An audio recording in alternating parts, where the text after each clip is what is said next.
나 엄마 말 들어서 잘 됐잖아. 그런 애는 별로 없습니다. 내가 고생해서 잘 됐다고 생각하지. 나중에 혹시나 이렇게 말렸다가 원망을 듣지 않을까? 혹시나가 아니라 100% 원망하게 될 겁니다. 그러니까 지금이 아이에게 보험금을 붓기에 제일 좋은 시절이죠. 진짜 중요한 건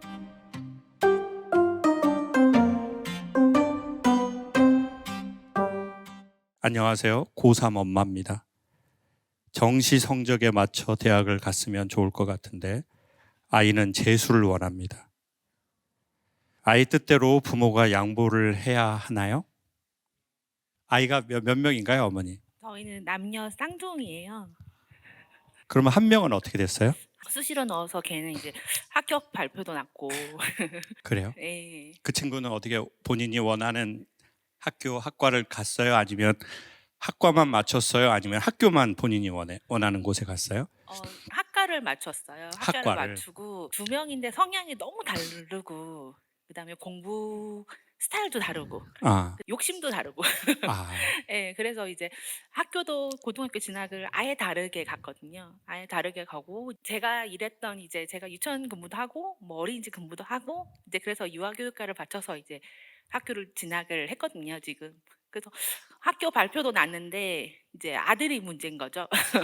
아들은 이제 본인 욕심도 있고 아, 그래서 지금 뭐 발표 난 건 가지고도 이제 갈 수 있는 대학도 있는데 그냥 안 가고 싶은 거죠. 거기 그러니까 내가 볼 땐 자존심인 것 같아요. 예. 아, 아이가. 그러니까 자기 생각에는 나는 내가 목표한 데가 여기고 그 밑을 이제 생각하고 싶지 않은 것 같아요.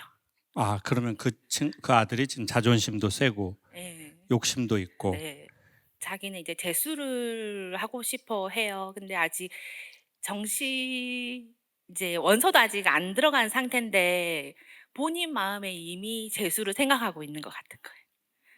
그러니까 애기 아빠는 아니 그냥 이 정도의 그 성적 맞춰서 가면 된다고 생각하는 거고 저는 또 이제 아이를 보면 이제 부모로서 그러니까 부모가 보는 마음에서는 우리가 살아온 인생에서는 그게 큰 차이가 없다고 보는데 아이는 또 자기 인생이니 그게 선택할 수 있는 권리를 또 줘야 되는 거 아닌가 그 마음도 들기도 하고 그러니까 아이는 누구 닮았습니까? 성격은 저를 닮은 것 같아요. 딸은 아빠를 닮아요. 나중에 혹시나 이렇게 말렸다가 네. 원망을 듣지 않을까 제가? 부모한테 그러니까 부모를 원망하지 않을까? 혹시나가 아니라 100% 원망하게 될 겁니다. 왜냐면 엄마 말을 들어가지고 잘 된 걸 가지고 자식들이 나 엄마 말 들어서 잘 됐잖아. 그런 애는 별로 없습니다. 왜? 그렇게 하고도 자기는 고생을 너무 많이 했으니까. 그래서 내가 고생해서 잘 됐다고 생각하지. 엄마가 아빠가 너 그렇게 해봐. 엄마 나 A로 가고 싶어요. 근데 애가 B로 가고 싶대요. 근데 엄마 말 듣고 그냥 A로 했어요. 근데 그 A로 한다고 바로 손바닥 뒤집듯이 잘 되는 게 아니잖아요. 그 아이는 그걸로 시작했지만 엄청나게 힘든 여정을 지나서 결과가 나올 거라고요. 근데 엄마 말 잘 들어서 잘 됐다고 했겠냐고요. 근데 거꾸로 보면 엄마가 B를 하자고 하고 아이가 A를 하자고 그랬어요. 근데 결국은 엄마 말대로 B를 했어요. B가 잘 되기 위해서 이 아이가 엄청나게 많은 시간과 뭐를 바쳐야 되잖아요. 근데 자기는 그만큼 또 안 했을 수도 있어. 그게 100인데 95%밖에 안 했을 수도 있어요. 근데 안 되면 그럼 당연히 누구 원망하겠어요? 당연히 엄마를 원망하죠. 제가 보기에 사람들이 하나님의 뜻을 유난히 구할 때가 있어요. 하나님, 이겁니까? 저겁니까? 하나님, 이 오빠입니까? 저 오빠입니까? 왜 이렇게 하나님의 뜻을 물어보는 줄 아세요? 여러 가지 의미가 있는데 안 되면 나중에 원망하려고요. 사람이 신께 이렇게 기도를 합니다. 하나님, 하나님의 뜻이 뭡니까? 근데 어느 날 신이 이렇게 말해요. 네 뜻은 뭐냐? 저는 그런 거 없습니다. 근데 너는 왜 내 뜻을 알고 싶니? 저는 하나님을 사랑하니까 하나님의 뜻을 알고 싶어요. 그래? 나도 너를 사랑하니까 너의 뜻을 알고 싶다. 사람들이 누군가를 사랑할 때 나타나는 현상이 있거든요. 그건 좋아하는 게 아니고요. 그 사람의 뜻이 궁금한 거예요. 그러니까 저희는 사랑이 뭔지를 사실 대부분 잘 모를 수도 있어요. 내가 좋아하는 거하고 사랑하는 게 혼동될 수도 있어요. 근데 진짜 사랑의 속성이라면 저 사람의 뜻이나 저 사람의 취향이 궁금하다고요. 궁금하고 두 번째 뭐예요? 봐봐요. 지금 사랑이 없는 세상이야, 지금 뭐. 우리가 누군가를 사랑한다면 그 사람의 뜻이, 그 사람의 의견이, 그 사람의 취향이 되게 궁금해져요. 그리고 그 취향과 뜻을 어떻게 하고 싶어요? 받쳐주고 싶고 인정해주고 싶어 해요. 그럴 때 아, 내가 사랑하는구나 라고 확증할 수 있죠. 부모 자식 사이에 진짜 중요한 건 제가 보기엔 일이 착착착 되는 게 아니라고 생각해요. 그리고 세상 일은 대부분 그렇게 되지 않아요. 대부분의 사람은 사랑하는 사람과 결혼하지 않는데요. 결혼할 때쯤에 만난 사람하고 결혼한대요. 맞아요? 그게 지금 남편하고 같이 와서 할 소리는 아니잖아요. 지금 남편 오른쪽에 있는데 맞아, 맞다. 아, 저 말이 너무 맞다. 아, 진짜 너무 맞다. 정말 사랑했던 사람은 다른 사람이었을지도 몰라요. 지금 결혼한 사람 말고. 자기의 전공대로 자기 일을 하는 사람도 많지도 않고요. 그러니 제가 보기에 여기에서 진짜 중요한 것은 아이의 교육학적으로 봤을 때 아이에게 엄마가 너의 의견과 생각이 다른데도 엄마는 너를 사랑하고 존중함으로 너의 뜻에 네가 네 삶을 결정하고 엄마가 도와줄 수 있는 만큼 서포트해 주겠다. 그 깨달음을, 그 인식을 얻는 것이 지금 시기에 아이에게 줄 수 있는 최고의 교육이라고 생각해요. 나머지는 다 가변적이에요. 이 대학을 가고 저 전공을 하고 이 사람을 만나고 저 사업을 하고 한국에 살고 미국에 살고 이런 건 전부 가변적인 것들. 이럴 수도 있고 저럴 수도 있는 절대성이 없는 거. 근데 뭐가 절대성이냐? 엄마가 나의 생각에 반했는데 엄마가 나의 생각을 지지해 준 거. 그건 절대성이죠. 제가 최근에 미술 작업을 계속 하거든요. 여러 가지 일로. 근데 흔히 말하는 단색화라는 걸 해요. 근데 유튜브를 보니까 내가 하려고 한 걸 이미 60년 전에 한국 대가들이 해버린 거야. 너무 짜증이 나는 거예요. 그러면 나 이거 저 사람 내 거 보고 따라한 느낌이 드니까 나 이거 그냥 했는데 너무 짜증이 나더라고 진짜. 근데 이제 그 그림들이 보통 어떤 그림이냐면 우리가 무지한 소리로 하면 이런 말할 수 있는 그림이에요. 아이고 나도 할 수 있겠다. 그런 현대 미술 아시죠? 아이고 나도 할 수 있겠다. 그리고 저 돈 받네. 이제 그걸 제가 해요. 더 웃어요. 더 비웃어요. 더 비웃어야 제 마음이 단단해질 것 같아요. 왜? 나중에는 더 많이 비웃음을 당해야 되니까. 근데 제가 그래서 그 그림 실제로 보지도 못했어요. 다 뭐 5억, 10억짜리 이미 그림이거든요. 아이고, 그러니까 솔직히 제가 그 대가들의 작품을 보면서 저거 나도 할 수 있는데? 그리고 내가 지금 하고 있는 건데? 그 생각이 나도 드는 거예요. 그리고 내 그림도 뭐 그림이라고 하지도 않을게요. 이 작업의 결과물도 여러분이 보실 때 저게 그림이야? 그냥 뭐 이런 그런 거예요. 나중에 보여드릴 테니까 그때 다시 웃으시면 돼요. 그때 밝게 웃으시면 돼요. 근데 그 그림이 뭘로 보이는 줄 아세요? 저분들이 흔히 우리가 말하는 일반 그림이라는 걸 못 그려서 그 단색화를 한 게 아니거든요. 그 대가들이. 근데 저보다 60년에서 70년 전에 그걸 한 거예요. 근데 뭐가 보이냐면 그 단색화에서 저 그리는 게 어려운 게 아니라 저 시대를 어떻게 넘겼을까 저분들이. 70년이 지나서 인정받는 그림 화풍이거든요. 근데 그걸 저 시대에 했다고? 그러니까 그 그림이 보이는 게 아니라 사람들이 다 아니라고 하고 그때 먹히는 흔히 말하는 화풍을 하는데 저렇게 갈 수 있는 그분들의 이게 보이는 거예요. 그래서 대단해 보이더라고요. 어떻게 시간을 70년을 넘었을까? 외로웠을 텐데. 그 외로운 시절을 용기 있게 살았던 그게 보이더라고요. 근데 지금 아이에게도 똑같은 말씀을 드리고 싶어요. 아이에게 지금은 진짜 안 보이는 시절이거든요. 그리고 가뜩이나 내 형제가 쌍둥이가 있는데 걔는 자기의 무언가를 찾아서 가고 있어. 근데 나만 못 찾았네요. 제가 고등학교 마치고 대학 시험 봤는데 저 학력고사 마지막으로 봤거든요. 그래서 마지막 학력고사를 봤어요. 그리고는 떨어졌어요. 그리고 재수했어요. 어떻게 됐을까요? 재수하고? 네, 여러분이 기도해 주셔서 떨어졌어요. 여러분이 이렇게 같은 마음으로 염원하시고 소망하시고 간절히 기도하셔서 남의 집 귀한 자식이 떨어진 거예요. 그리고는 교회를 딱 갔는데 난 아무것도 아닌 거예요. 내 정체성이 없는 거예요. 내 친구 나랑 중고등부 했던 애들은 대학부가 됐어요. 그리고 그 대학을 졸업하면 청년부로 갔어요.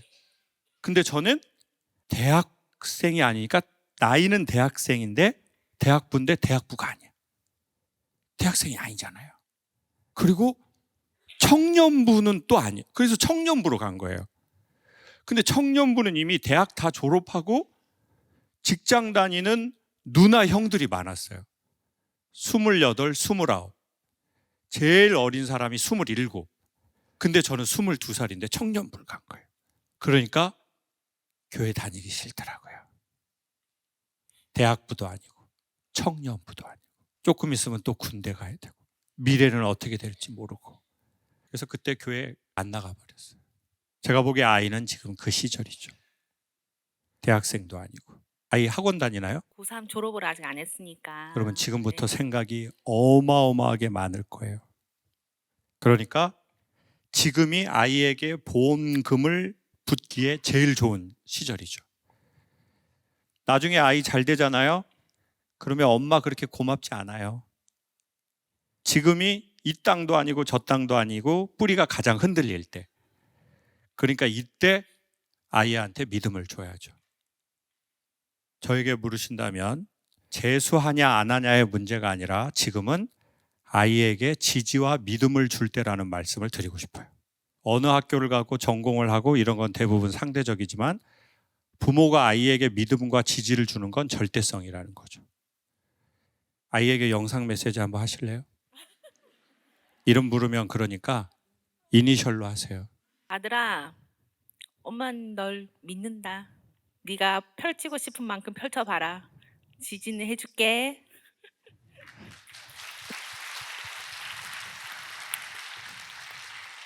어머니 메시지 너무 감동적인데 약간 아금니를 깍 담은 느낌은 있으시네요. 아들아, 엄마는 지지한다. 말도 안 들어 처먹는구나. 엄마가 하라는 거 하면 다 잘 되는데 아주 그냥. 아이가 지금 진짜 치아가 흔들거리는 딱 그 시기니까. 그리고 저는 한국의 엄마 아빠가 가끔은 이런 얘기를 들었으면 좋겠어요.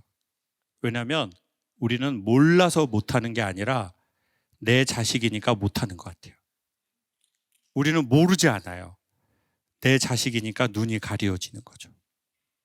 우리는 이미 어떻게 교육을 해야 되는지 어떻게 살아야 되는지 얼추 다 알고 있습니다. 근데 왜 물어보는 걸까요?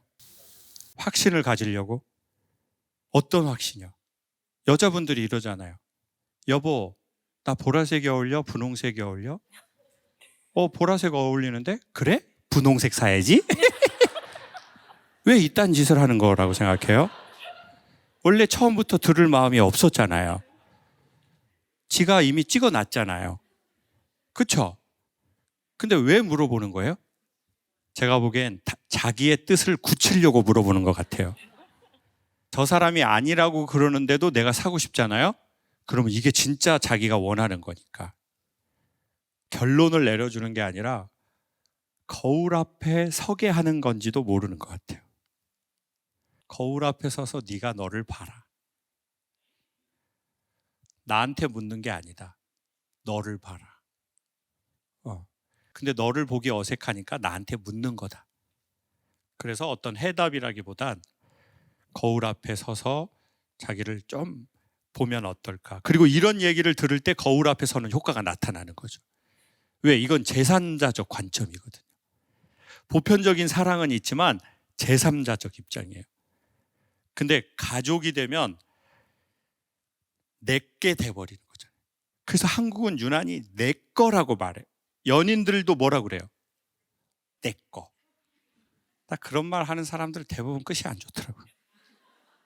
매우 dangerous한 단어라고 생각합니다. 이건 내 새끼 이거. 그 말이 너무 위험하다는 거예요. 틀렸다는 게 아니라 매우 위험하다. 그러니까 가끔 이렇게 제3자적 관점으로 듣다 보면 우리가 거리감을 좀 맞추는 것 같아요. 여기 동그란 거 원, 여기에 보면 여기 T자 있어요. 이거 하나 보여드릴게요.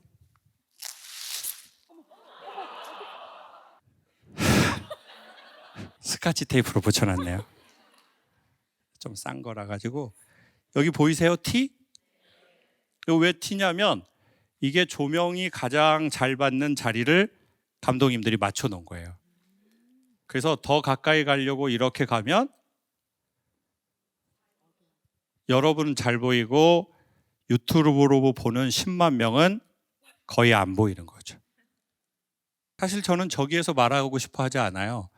원래 제 스타일은 여기에 내려가서 여러분하고 이렇게 보고 말하고 싶어요. 근데 그렇게 하지 않는 거죠. 왜냐하면 너무 예쁜 분이 오면 부담스러워. 오늘은 부담 없어요. 오늘은 여기서 덤블링도 할 수 있어. 자, 봐봐요. 가까이 가려고 해서 멀어져 버린다고요. 그러니까 자식하고 가까이 가려고 했다가 멀어져 버리는 거예요. 그래서 제가 보기에 70점에서 80점짜리 부모가 최고인 것 같아요. 그래서 본인이 한 70점에서 80점 부모만 되시면 좋을 것 같아요. 물론 이제 막 40점 이러면은 새 부모가 또 올 수 있거든요. 그러니까 한 70점에서 한 80점 맥시멈. 제가 보기에 90점대로 가지 마십시오. 애들도 숨 막힐 수 있습니다. 그리고 부모가 모질라야 애들도 부모를 도와주려고 그러지. 부모가 너무 잘하면 애들이 부모 도와줄 거리가 없습니다. 나이 먹어서 부모가 자식 덕을 보는 게 좋지, 나이 먹었는데 자식이 계속 부모 덕을 보는 게 그게 부모 마음이 좋겠어요. 그러니 한 70점에서 80점만 되시면 좋을 것 같아요.